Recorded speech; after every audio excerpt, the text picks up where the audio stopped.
They didn't just leave, they rewrote the history of why they left, and now you're the one apologizing for their disappearance. Welcome to the ghostlighting cycle. The ghostlighting cycle. Why they disappear and then make you feel crazy for noticing. In the modern landscape of American dating and digital connection, we have become well acquainted with ghosting. It is the silent exit, the digital Irish goodbye, the sudden evaporation of a person who, just 48 hours prior, was texting you good morning. But as we move through 2026, a more sinister evolution has taken hold.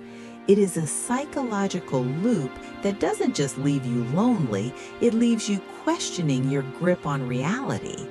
We call it ghostlighting, the anatomy of the disappearing act. Ghostlighting is the toxic fusion of ghosting and gaslighting. It begins with the vanishing phase. Everything is rhythmic. The texts are consistent, the plans are firm, until suddenly the frequency drops to zero.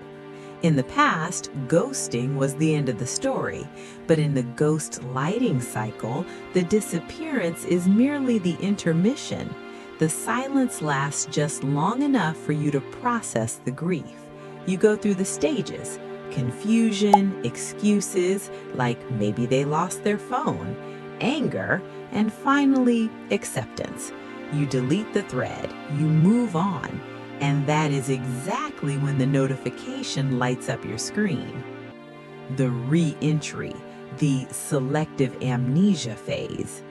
When the ghostlighter returns, they do not lead with an apology, they lead with a "hey" or a meme, acting as if the 3-week void never occurred.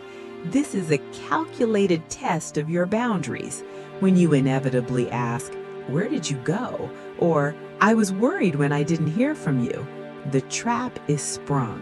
Instead of accountability, you are met with a deflection that shifts the burden of weirdness onto you.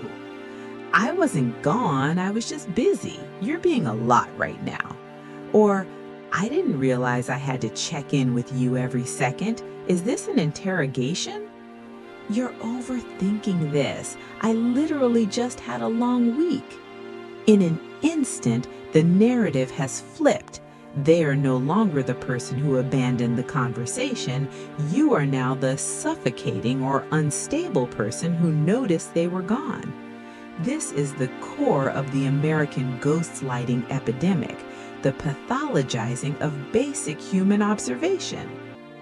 Why it works: the intermittent reinforcement trap. To understand why this arouses curiosity and why it keeps us hooked, we have to look at the brain. Humans are evolutionarily wired to solve puzzles. When someone disappears without an explanation, our brains treat it as an unfinished task, the Zeigarnik effect. We crave closure to stop the mental loop. The ghostlighter exploits this by providing intermittent reinforcement. By coming back and acting normal, they provide a dopamine hit that temporarily relieves the anxiety of their absence. However, because they deny that the absence was a problem, you begin to distrust your own emotional compass. You start thinking, maybe I am too sensitive. Maybe 3 weeks of silence is normal in 2026. The cultural context, the cool girl or guy fallacy. In the United States, there is a massive cultural premium placed on being chill. We are terrified of appearing desperate or needy. The ghostlighter weaponizes this cultural fear. By accusing you of making it a big deal, they are threatening your status as a chill person. They make the silence a non-event. If the silence didn't happen in their narrative, then your reaction to it is an overreaction.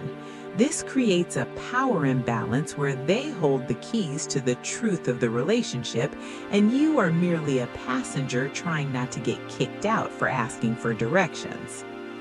The 3 stages of the cycle.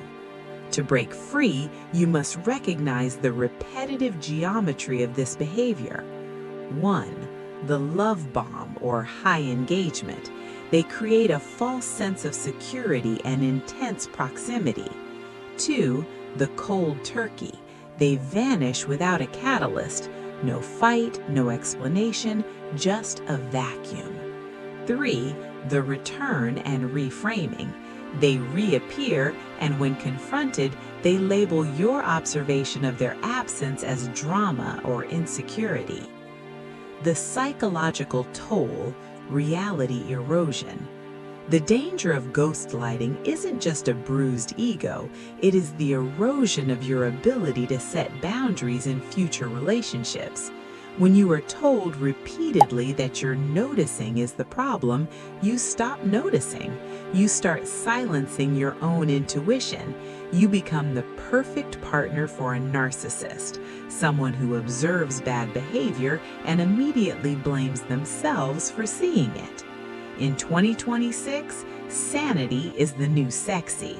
The most radical thing you can do in a ghostlighting cycle is to trust your eyes more than their words. If they disappeared, they disappeared. If they made you feel crazy for asking why, they are not busy, they are manipulative. Breaking the loop. The only way to win the ghostlighting game is to refuse to play the cool card. When someone attempts to gaslight your observation of their disappearance, the correct response isn't a longer explanation, it's a shorter exit. American audiences are waking up to the fact that busy is a choice and crazy is a label used by people who are afraid of accountability. The moment you stop apologizing for having a memory, the ghostlighter loses their power. They need you to doubt yourself so they don't have to doubt their own character. Conclusion: the new standard. We are living in an era of hyperconnectivity where it takes 3 seconds to send a "Hey, I need some space" text. If they didn't send it, it wasn't an oversight, it was a boundary test. Don't let someone rewrite your reality just because they're too cowardly to own their silence. The ghostlighting cycle only ends when you decide your peace of mind is worth more than their occasional, inconsistent attention. If this sounded a little too familiar, you're not crazy, you're just paying attention. We're deep diving into the mechanics of modern psychology every week to help you reclaim your narrative. Hit that subscribe button and join the community of people who are choosing reality over chill. Let's break the cycle.